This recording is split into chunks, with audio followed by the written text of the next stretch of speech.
بھائی والی کا رشتہ۔ آج سے کئی ہفتے قبل میں نے اپنے بابا جی نور والے کا ایک واقعہ بیان کیا، جس میں انہوں نے کہا کہ تو نے رکشے والے کو کون سے پلے سے دینے، وہ تو دتے میں سے ہی دینے تھے، اب اگر 4.25 بنتے تھے تو 5 روپے ہی دے دینے تھے۔ ڈیرے پر جانے سے ہمارے دوست ابن انشا بڑے ناراض ہوتے تھے۔ انہوں نے مجھے ناراض ہو کر کہا کہ تو وہاں کیا کرنے جاتا ہے، یہ ڈیرے فضول جگہ ہیں، لوگ وہاں بیٹھ کے روٹیاں کھاتے ہیں، باتیں کرتے ہیں، اٹھ کے چلے جاتے ہیں، کیا ملتا ہے وہاں سے؟ میں نے جب رکشے والا واقعہ ابن انشا کو سنایا تو انہوں نے اپنے ذہن کے نہا خانے میں یہ نوٹ کر لیا کہ مجھے اس دن کے واقعے سے کچھ نہیں ملا جو اس نے حاصل کیا، اور وہ پھر دتے میں سے دیتا رہا۔ ابن انشا کی زندگی میں ایک مقام ایسا آیا کہ وہ دے دے کر تنگ آ گیا، اور اس نے کہا کہ اب میں کسی کو ٹکا دور کی بات میں نے ایک پائی نہیں دینی، کیونکہ اس طرح دتے میں سے دینے سے میرے پاس اتنا پیسہ آ رہا ہے کہ میں پیسے جمع کرانے کے لیے بینک کی سلپیں نہیں بھر سکتا۔ سست آدمی تھا ہماری طرح۔ اس نے کہا میرے پاس اتنے پیسے آنے لگے کہ مجھے سنبھالنا مشکل ہوا۔ ہمارے سارے بابے ایسے ہی بات سمجھاتے ہیں۔ جب ہم اپنے بابا جی کے پاس ڈیرے پر جاتے ہیں تو وہاں ایک چھوٹی سی رسم ہوتی ہے جس میں بابا جی ایک شخص کو دوسرے کا رشتہ دار یا بھائی بنا دیتے ہیں، جیسے مدینہ شریف میں ہوا۔ وہ اسی واقعے کی نقل کرتے ہیں۔ ایک شخص کو کہتے ہیں کہ جی فلاں سے اب تمہارا بھائی شریک بھائی ہے، کئی دفعہ شریک بھائی پسند آتا ہے، بعض اوقات نہیں بھی آتا ہے۔ بہرحال بابا جی کے حکم کرتے ہیں، جی ہم اپنی مجبوری میں بامر مجبوری شریک بھائی کو ساتھ لے کے چلتے ہیں۔ تو میں نے زندگی میں یہ بات محسوس کی کہ نہ صرف انسانی زندگی شیئرنگ میں مصروف ہے، بلکہ شجر، حجر، پہاڑ، پتھر، دریا سب اس کائنات میں ایک دوسرے کے ساتھ شیئر کرتے ہیں۔ شراکت کسی کو دینے سے کچھ زیادہ مشکل کام ہے۔ کسی کو پیسے یا مثال کے طور پہ 10 لاکھ کا چیک دے کر آپ آزاد ہو گئے، پر ایک آدمی کے ساتھ شیئرنگ کرنا مشکل ہے۔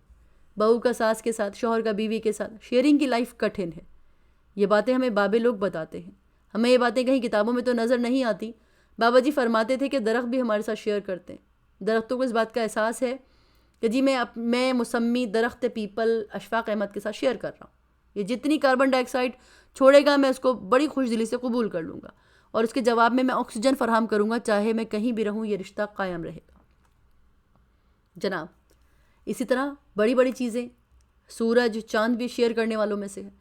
جب ہم اس وقت اسٹوڈیو میں بیٹھے پروگرام کر رہے ہیں تو K2 کا پہاڑ ہمارے 1 کروڑ ٹن برف کی پگڑی باندھ کر ہر وقت شیئر کے ساتھ مستعد اور تیار ہے۔ سورج کو پکار کر کہہ رہا ہے کہ بھائی جلدی آؤ اپنی کرنیں لے کر۔ اس نے برف اپنے لیے اکٹھی نہیں کی ہے۔ چناب میں پانی کم ہو گیا ہے، جھنگ میں پانی کم ہو گیا ہے، یہ اس کا شوق نہیں ہے، اس کو زینت کم اس کا، لیکن کام ہے اس کا۔ تو جناب لوگ بھلے نام لے کر آئیں، لیکن کام اس کا دوسروں کی خدمت کرنا ہے۔ سورج اپنی گرمی کا کوئی فائدہ نہیں اٹھاتا۔ ایک فلسفی نے بڑا خوبصورت فقرہ لکھا ہے، وہ کہتا ہے کہ بڑھاپے میں انسان کی کیفیت ایسی ہوتی ہے جیسے ڈوبتا سورج۔ تو خواتین و حضرات، ڈوبتے سورج کی روشنی صرف اپنے آپ کو دھکا دینے کے لیے درکار ہوتی ہے، لیکن سارا دن وہ روشنی دوسروں کو عطا کرتا ہے، اسے اس کا کوئی فائدہ نہیں ہوتا۔ اس طرح ہوائیں، بادل سب شیئرنگ کرتے ہیں، ہم نہیں جانتے۔ ہمارے دوست ہیں قدرت اللہ شہاب، اس کی والدہ ماں جی دوپہر کو کھانا کھا کر ایک خاص کونے میں خاص چارپائی پہ لیٹ جاتی تھی، ہلکا سا کمبل اڑا ہوتا تھا۔ تو اس گھر کی بلی جو اپنا حق جانتی تھی، جیسے ہی ماں جی سوتی وہ بلی چھلانگ مار کے چارپائی پہ چڑھتی، آہستہ کے ساتھ دونوں پنجے لگا کے ماں جی کو دھکیلتی کہ سونے کی جگہ دو۔ بڑے ہی کمال کا سین تھا۔ اکثر شہاب مجھے کہتے جلدی آؤ، ماں جی اور بلی کا مقابلہ ہو رہا ہے۔ اماں جی اسے دفع کرتی یا ذرا سی کوئی بات کہہ کر اس کے لیے جگہ چھوڑ دیتی، کیونکہ یہ وہ ایسا رشتہ تھا کہ وہ بلی کو کوستے ہوئے آگے کھسک جاتی اور وہ بلی پوری جگہ بنا کر نیم دراز ہو جاتی۔ پیارے بچوں، جب تک انسانوں کے درمیان شیئرنگ کا رشتہ قائم ہے، یہ دنیا خوش اسلوبی کے ساتھ چلتی رہے گی۔ لیکن جب شیئرنگ میں رکھنا پڑتا ہے، جیسے کہ ہمارے یہاں پڑ رہا ہے، تو بیزاری بڑھ جاتی ہے۔ اس طرح سے آدمیوں کو ایک دوسرے سے علیحدہ کیا جا رہا ہے اور نکھیڑا جا رہا ہے۔ یہ خوفناک صورتحال ہے۔ ایک زمانے میں جب میں نے BA کیا تو میں اپنے گھر والوں سے لڑائی کی، کیونکہ جب بچہ سیانہ ہوتا ہے نا تو گھر والوں سے لڑتا ضرور ہے۔ سیانہ ہونے کے بعد وہ سب سے پہلے 3rd ایئر میں کمیونسٹ ہو جاتا ہے، دوسرا وہ گھر والوں سے لڑائی کرتا ہے۔ میں بھی کچھ ایسی ناراض ہو کر گجر خان چلا گیا۔ میں یہ خفیہ طور پہ بتا رہا ہوں۔ وہاں جا کر میں اسکول ماسٹر لگ گیا۔ وہاں ایک بڑے اچھے آدمی ہوتے تھے، ان کا تھوڑا تصوف کا بھی ساتھ تھا۔ ہم شام کو ان کی بیٹھک میں بیٹھتے، وہاں اور بھی بہت لوگ آتے تھے، باتیں ہوتی تھیں۔ ایک آدمی آتا تھا جو کمہار تھا، وہ تھا تو کمہار، لیکن کوزہ گر کو اللہ نے بڑی صلاحیت سے نوازا تھا۔ اس کی سوچ بڑی عجیب تھی۔ وہ ایک روز وہاں آیا اور مجھ سے کہنے لگا کہ صاحب جی جو زمین ہے اس کا وزن کتنا ہوگا؟ اب اس کا کام تو مٹی کا تھا، تو دلچسپی بھی مٹی میں ہی تھی اس کی۔ میں اپنے علم پہ ذرا بڑا زوم تھا. میں نے کہا کہ زمین کے بوجھ کے بارے میں تو نہیں جانتا، لیکن میں تمہیں کہیں سے دیکھ کر بتاؤں گا ضرور. میں نے اسکول کے لائبریری سے انفارمیشن کتابیں جوڑ جاڑ کے کہا بھائی دیکھو زمین کا سائنس کی رو سے وزن اتنے ہزار، اتنے لاکھ، اتنے کروڑ ٹن ہے. اسے ٹن بھی بتایا کہ 1 ٹن 28 من کا ہوتا ہے. اب اس میں نے محسوس کیا وہ میری طرف اس قدر مشکل سوال حل کرنے کے بعد بھی مطمئن نہیں ہو رہا مجھ سے. وہ مجھ سے پھر گویا ہوا، اس نے مجھ سے بولا کہ او بھائی جی یہ وزن جو ہے وہ بندیاں سمیت ہے کہ بندیاں نو بغیر ہے؟ مطلب جو وزن آپ نے مجھے بتایا یہ دنیا میں سب وزن بندوں کے ساتھ ہے کہ بغیر بندوں کے؟ اب میں اس وقت تو اس بات پہ چڑ کر رہا تھا کہ کیسی بات کر رہا ہے، لیکن میں آج اس نتیجے پر پہنچا ہوں کہ ہر بندے کی شراکت ہے ہر بندے کے ساتھ. جب ہم سڑک پر گاڑی چلاتے ہیں تو دوسروں کو یکسر بھلاتے ہیں اور ہم کہتے ہیں کہ جی بس میں ہوں، میرا ہی حال ہے. گلیاں ہوں سجن دیاں دے بس مرزا یار پھرے، میں سمجھتا ہوں مجھے کیا پرواہ ہے، میں لین کے اندر چلوں یا سڑک کو شیئر کروں. اس کی وجہ یہ ہے کہ ہمیں شیئر کرنے کا رجحان ختم ہو رہا ہے. جس قوم یا گروہ انسانی میں شیئرنگ کی صلاحیت کم ہوتی ہے وہ سوسائٹی غرق ہونے لگتی ہے، ڈوبنے لگتی ہے. ہم شیئرنگ کے بغیر چل نہیں سکتے. اللہ تعالیٰ نے نظام ہی ایسا بنایا ہے. آج سے 3-4 سال پہلے میں امریکہ گیا، وہاں میرا بیٹا پروفیسر ہے. ہم اس کی یونیورسٹی سے آ رہے تھے تو ہمارے آگے ایک گاڑی جا رہی تھی، سڑک بالکل سنسان. میں نے اپنے بیٹے سے کہا کہ یار اس سے آگے نکلو، بہت آہستہ چل رہا ہے. کہنے لگا ابو اچھا گزرتے ہیں. اب وہ آگے نکلنے میں بہانے بازی کرنے لگا. میں نے غصے سے کہا تو ہارن دو اس کو ایک طرف کرو.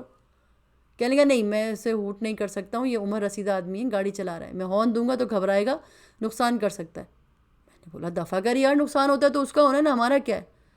میرا بیٹا کہنے لگا ابو ابھی موڑ آئے گا، ہم اس سے آگے نکل جائیں گے، وہ ویسے ہی آہستہ گاڑی چلا رہا ہے. میں نے کہا تو میری بات مانتے کیوں نہیں ہو؟ تو وہ کہنے لگا ابو بات یہ کہ یہ میرا کولیگ بھی ہے. میں نے کہا اچھا یہ تمہارے ساتھ یونیورسٹی میں پڑھاتا ہے؟ اس نے کہا نہیں.